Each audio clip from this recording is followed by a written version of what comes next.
ఈరోజు ఇంట్లో కర్రీస్ ఏం లేవు, పచ్చడి ఉంది. అందుకని బజ్జీ చేద్దామని బజ్జీ పచ్చిమిర్చి కట్ చేశాను. అన్నీ ఒక 3 మిరపకాయలు కట్ చేశాను, 6 ముక్కలు అయ్యి. ఇంకా దీంట్లో మసాలాకి నువ్వులు, ఎండుకారం, ఉప్పు, ఎర్రగడ్డ వేసాను. ఇదిగో నిమ్మకాయ పిండుకుంటాను. దాంట్లోకి నిమ్మకాయ పిండేసి పేస్ట్ చేసుకొని దీంట్లో పెట్టేస్తాను, చూపిస్తాను.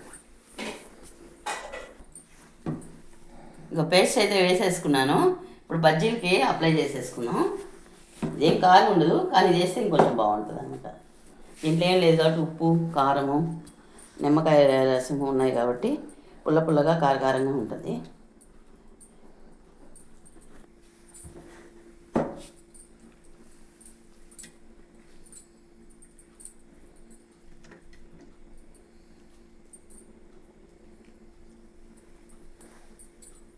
బజ్జీ పిండి అయితే కలిపేసుకున్నాను. ఇవన్నీ మసాలా పెట్టేసుకున్నాను. ఇంకా నూనె కూడా కాగిపోయింది.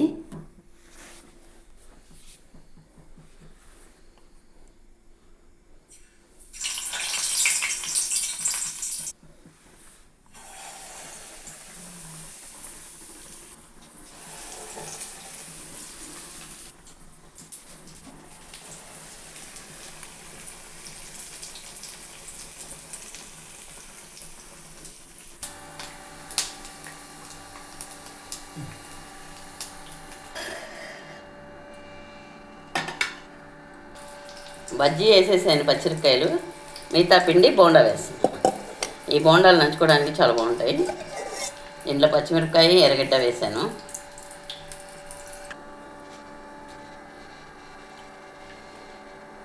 వేడి వేడి బజ్జీ అయితే రెడీ అయిపోయింది.